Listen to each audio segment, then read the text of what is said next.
कई जो अफसर हैं सीएमओ में, उनके नाम दिए गए हैं, वर्मा जी, भाटिया जी, मनीष वगैरह इत्यादि इत्यादि। सीएम के ऑफिस के अफसरों पे आरोप लगाया है। वो जब अस्पताल में है तो उनकी तहकीकात की गई है, प्रश्नोत्तर किया गया है, लेकिन एक्चुअल चार्जशीट में एक शब्द नहीं है कि क्या उनका संबंध है महादेव ऐप से। नंबर 3, अगर इतना घोर चीज़ हो रही थी तो पिछले 6-8 महीने में आपने कोई, ये सब कुछ चुनाव के एक हफ्ते के वक्त क्यों हो रहा है? हर दिन नए वक्तव्य क्यों आ रहे हैं, इंटरव्यू नए क्यों आ रहे हैं? क्योंकि आप जानते हैं कि हार निश्चित है, सर्वविदित है कि छत्तीसगढ़ में बीजेपी की हार सामने दीवार पे लिखी है। अब आप इसके लिए एक डेस्परेट अटेम्प्ट कर रहे हैं। मुख्य कोतवाल सब कुछ कर लेता है और जो बीजेपी का इलेक्शन डिपार्टमेंट है, ईडी, जो अपने आप को कोतवाल कहता है, वो 1.5 साल बाद आता है चुनाव के एक हफ्ते पहले और इस बात को उछालने का प्रयत्न करता है। तो इलेक्शन डिपार्टमेंट से आप जीत नहीं पाएंगे चुनाव। हम बीजेपी को ये विनम्रता से कहना चाहते हैं, आप ये चुनाव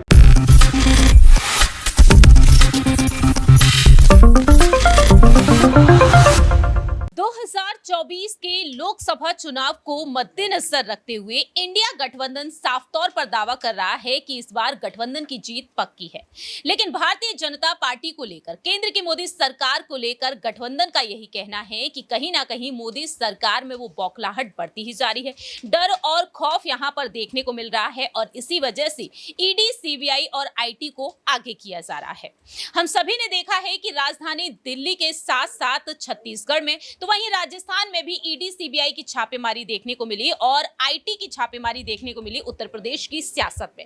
ऐसे में देखा जाए तो अब कांग्रेस इसी को मद्देनजर रखते हुए चुनाव आयोग की तरफ रुख कर बैठी है। आपको जानकारी दे दें कि सुप्रीम कोर्ट के अधिवक्ता, वरिष्ठ वकील अभिषेक मनु सिंघवी ने अब एक बेहद बड़ी चुनौती दे डाली है यहां पर ईडी का एक्शन देखते हुए। नमस्कार, मैं प्रांशी राठौर और आप देख रहे हैं नेक्स्ट 9 न्यूज। दरअसल आपको बता दें कि ईडी की छापेमारी जिस तरह से देखने को मिल रही है, आखिरकार चुनाव से पहले ही क्यों? नवंबर के महीने में 5 राज्यों में विधानसभा चुनाव है जो सेमीफाइनल बताए जा रहे हैं लोकसभा चुनाव को मद्देनजर रखते हुए। और ऐसे में यहां पर अभिषेक मनु सिंघवी का साफ तौर पर यही कहना है कि आखिरकार चुनाव से पहले ही यहां पर छापेमारी क्यों देखने को मिल रही है। और वहीं छत्तीसगढ़ में वह जीत का दावा करते हुए नजर आए हैं। जानकारी दे दें कि ना सिर्फ ईडी, सीबीआई बल्कि महादेव ऐप को लेकर भी उन्होंने यहां पर तमाम सवाल खड़े कर दिए हैं।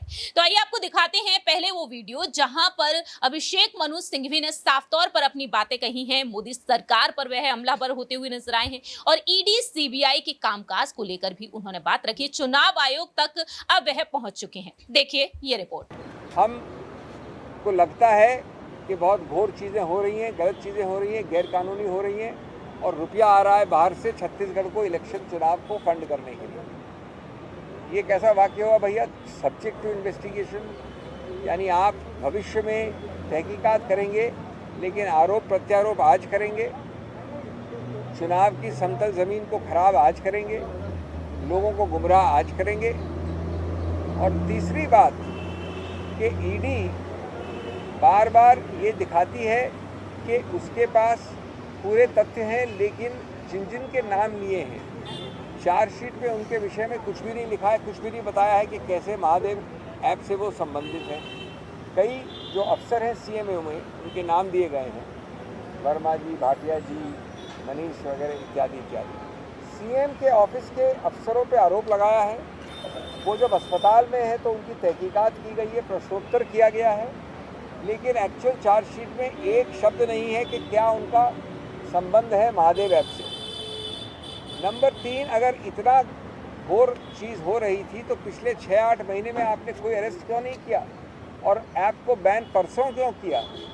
ये सब कुछ चुनाव के एक हफ्ते के वक्त क्यों हो रहा है? हर दिन नए वक्तव्य क्यों आ रहे हैं, इंटरव्यू नए क्यों आ रहे हैं? क्योंकि आप जानते हैं कि हार निश्चित है, सर्वविदित है कि छत्तीसगढ़ में बीजेपी की हार सामने दीवार पे लिखी है। अब आप उसके लिए एक डेस्परेट अटेम्प्ट कर रहे हैं अंतिम चरण में। मैं अंत में ये कहना चाहूँगा कि ये आपने शायद पहले कभी नहीं देखा होगा कि मुख्य कोतवाल सब कुछ कर लेता है और जो बीजेपी का इलेक्शन डिपार्टमेंट है ईडी, जो अपने आप को कोतवाल कहता है, वो 1.5 साल बाद आता है चुनाव के 1 हफ्ते पहले और इस बात को उछालने का प्रयत्न करता है। तो इलेक्शन डिपार्टमेंट से आप जीत नहीं पाएंगे चुनाव। हम बीजेपी को ये विनम्रता से कहना चाहते हैं, आप ये चुनाव ऑलरेडी हार गए हैं, लेकिन ये साफ दिखाता है कि किस प्रकार से संवैधानिक संस्थाओं का आपने नष्ट किया है। इसीलिए हम संरक्षण मांग रहे हैं चुनाव आयोग का, और हमने कहा है कि इस प्रकार की चीज़ों से कम्प्लीटली रोकथाम होनी चाहिए कि ईडी जब चाहे जहाँ चला जाए, जो चाहे जो वक्तव्य दे। Friends, very briefly in English, in 2 minutes. As you know, we have taken press conferences on this issue. As you know, that some very strange things are happening in the central government, in the BJP party and in the ED.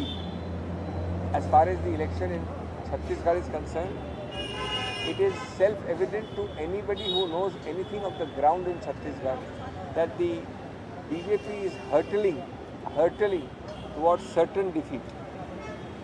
Therefore, they have now roped in their election department ally, their Gathbandhan coalition partner, the ED, to start something quite amazing. An investigation started on a registered case by the Chhattisgarh government on March 2022, 18 months ago, leading to 499 arrests, hundreds of phones and laptops seized, investigation conducted in Maharashtra, Karnataka, Telangana, etc., all handed over to the central government. Central government does nothing. They don't ban the app till 2 days ago. They don't arrest anybody. They tell people to give interviews sitting in Dubai against Mr. Bhupesh Baghel. They make an allegation that so much money, 538 crores, has travelled across the borders from Dubai to India. Who mans the custom borders? Who has the RAW and the IB? Who has the border police? And most important, during this time, the allegation is during election this money has moved. That's also an insult to the Election Commission. Apparently, the allegation by the BJP suggests that under the nose of the Election Commission money is moving. How is Chhattisgarh responsible for it? Does the jurisdiction of Chhattisgarh government go beyond the borders of India? We also want to condemn the cheap politicization of this whole issue because you are losing the elections. The Minister of IT gives an amazing, unprecedented statement that I banned this app 2 days ago because Chhattisgarh government never asked me earlier to ban. I only wish that he listened to the Chhattisgarh government or that he did everything with the permission of the Chhattisgarh government, that he has no power to do it on his own. The Honorable Prime Minister is every day giving a certificate of guilt regarding Chhattisgarh in each and every of his speech. I think this is the heart of the level playing field issue. The level playing field directly impinges on free and fair elections, on democracy, and therefore violates the basic structure of the Constitution. That is why we have turned to the Election Commission, the mega constitutional policeman of this jurisdiction, to put an immediate stop to the activity of the election department of the BJP, the ED, that they will enter wherever they want, they will go to any state they want, they will give any statement they want. We condemn this and we turn. आपने देखा कि किस तरीके से यहाँ पर कांग्रेस का एक बड़ा कदम देखने को मिल रहा है। अभिषेक मनु सिंघवी का साफ तौर पर कहना रहा है कि ऐसे कई नेताओं के नाम सामने आए हैं, जैसे कि मनीष सिसोदिया है, संजय सिंह है, और इनके अलावा देखा गया है कि हमने छत्तीसगढ़ के मुख्यमंत्री भूपेश बघेल भी यहाँ पर फंसते हुए देखे गए हैं, उनकी पार्टी के तमाम कार्यकर्ता, नेता भी। ऐसे में देखा जाए तो उनका यही कहना है कि आखिरकार ईडी सीबीआई की छापेमारी चुनाव से पहले ही क्यों। न्यूज रूम में बैठे हुए कुछ सहयोगियों से हम जानना चाहेंगे कि इस मामले पर उनकी क्या कुछ राय प्रतिक्रिया है। पहले से ही आम आदमी पार्टी यहां पर ईडी सीबीआई के चंगुल में फंसी हुई है। बारी तो अब यहां पर सीएम अरविंद केजरीवाल की आती हुई नजर आ रही है कि कहीं ना कहीं वह भी गिरफ्तार किए जा सकते हैं, क्योंकि उन्हें भी समन भेजा गया है। सवाल यहां पर रहेगा अक्षय से कि आखिरकार इस पर उनका क्या कहना रहेगा। कांग्रेस ने अब यहां पर अक्षय एक बड़ा कदम उठाया है, यहां पर इलेक्शन कमीशन की तरफ रुख किया है। कैसे देख रहे हैं आप चुनाव आयोग का अब यहां पर ईडी पर और मोदी सरकार पर क्या कोई एक्शन देखने को मिलेगा? देखिए, जिस तरह से यहाँ पर इस समय कांग्रेस ने दरवाज़ा खटखटाया है चुनाव आयोग का या केंद्रीय जांच एजेंसियों को लेकर, और खासतौर पर जिस तरह से यहाँ ईडी की छापेमारी लगातार चल रही है, ईडी के द्वारा गिरफ्तारी यहाँ चल रही है, तमाम मनी लॉन्ड्रिंग के जो केस निकलकर सामने आ रहे हैं, चाहे संजय सिंह का हो यहाँ पर जो लगातार चलता आ रहा है बीते महीने से, या जिस तरह से ताज़ा मामला यहाँ पर बिहार छत्तीसगढ़ के मुख्यमंत्री भूपेश बघेल का हो, तो उससे कहीं ना कहीं खलबली जो है विपक्षी खेमों में मच गई है। फिर चाहे वो यहाँ कोई भी राजनीतिक दल हो, चाहे यहाँ पर समाजवादी पार्टी आती हो, आम आदमी पार्टी, कांग्रेस, कोई भी राजनीतिक दल हो, तो उसी को लेकर यहाँ कांग्रेस में भी बेचैनी बहुत ज्यादा बढ़ गई है, जिसके वजह से यहाँ पर जिसको लेकर के यहाँ उन्होंने चुनाव आयोग का दरवाजा खटखटाया है कि चुनाव आयोग अब इस मामले में कहीं ना कहीं जो है दखल दे, कहीं ना कहीं चुनाव आयोग इस मामले में, और जो ईडी की जो कार्रवाई है, सीबीआई और जो अन्य तमाम केंद्रीय जांच एजेंसियों की कार्रवाई है, ये चुनाव तक टल जाए, चुनाव तक यानी कि चुनावी परिणामों तक कम से कम, यानी कि अगले 1 महीने तक की कार्रवाई कहीं ना कहीं टल जाए। तो यहाँ पर अक्षय, आप इसे किस तरीके से देख रहे हैं कि 24 नजदीक है, और क्या यहाँ पर कांग्रेस को अपनी इस कदम से बेहद बड़ा फायदा मिल सकता है? क्या यहाँ पर जो चुनावी सरगर्मियां तेज हो रही हैं, इस बीच यहाँ पर कांग्रेस बड़ा फायदा उठाती हुई नजर आएगी?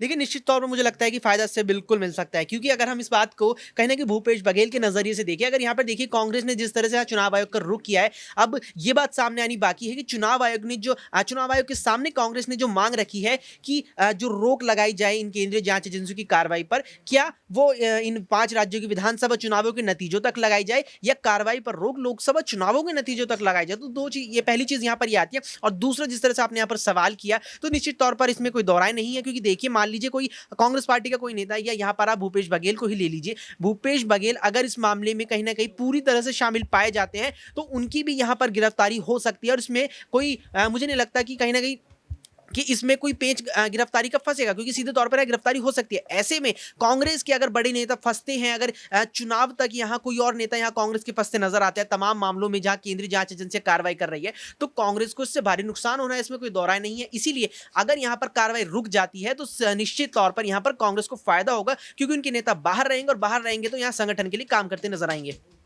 वाकई में देखा जाए तो यहाँ पर कहीं ना कहीं कांग्रेस को एक बड़ा फायदा कहीं ना कहीं मिल सकता है, और इसी वजह से अभिषेक मनु सिंह भी पहुंच चुके हैं चुनाव आयोग।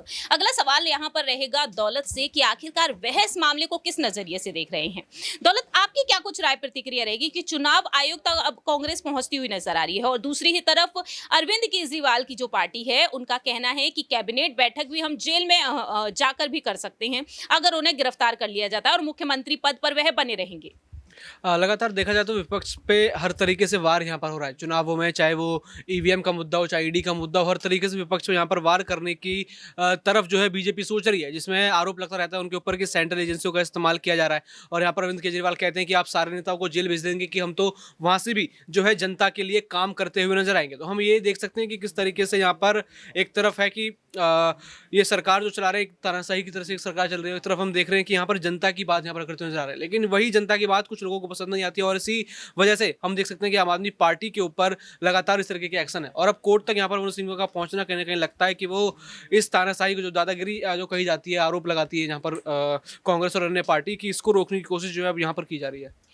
यहाँ पर महादेव ऐप को लेकर भी उन्होंने सवाल खड़े कर दिए और दावे कर रहे हैं छत्तीसगढ़ में कि जीत हासिल होती हुई नजर आएगी। क्या वाकई में यहाँ पर कांग्रेस का इंडिया गठबंधन का जो जोर देखने को मिल रहा है, जो गर्व देखने को मिल रहा है, क्या वाकई में जीत होती हुई नजर आएगी, या फिर बाजी यहाँ पर बीजेपी फिर से पलट देगी? जब भी देखा जाए तो इंडिया अलायंस राज्यों में कमजोर पड़ रहा है। जब वो राज्यों में सीट बांटने की बात आई तो आपस में लड़ते हुए दिखे। यहाँ पर हमने अखिलेश यादव और राहुल गांधी को लड़ते हुए देखा, लेकिन 2024 के लिए तो सब एकत्रित दिखाई दे रहा है। सबकी जवान पर यही है कि बीजेपी को शासन से हटाना है, यहाँ पर इंडिया अलायंस की सरकार लानी है, इंडिया विन का नारा यहाँ पर दें। तो देखा जा सकता है 2024 से पहले जो मजबूती इंडिया अलायंस की है वो कहीं ना कहीं बीजेपी के लिए मुसीबत बन रही है। वाकई में देखा जाए तो इंडिया अलायंस की मजबूती कहीं ना कहीं एक बड़ी मुसीबत बनती हुई नजर आ रही है, क्योंकि गठबंधन ने एकता का संदेश दे दिया है। और अब यहाँ पर यही देखना होगा कि अभिषेक मनु सिंघवी जो साफ तौर पर सुप्रीम कोर्ट में भी कहते हुए नजर आए कि आखिरकार किस अधिकार से मनीष सिसोदिया को जेल में रखा गया है जब कोई सबूत पेश तक नहीं हो पाए हैं। अब आने वाले दिनों में ये देखना होगा कि अभिषेक मनु सिंघवी जो राहुल गांधी का केस भी लड़ते हुए नजर आए। महाराष्ट्र में हमने देखा कि शिवसेना के चुनाव चिन्ह को लेकर भी उन्होंने अपनी डंके की चोट पर बात रखी थी सुप्रीम कोर्ट में।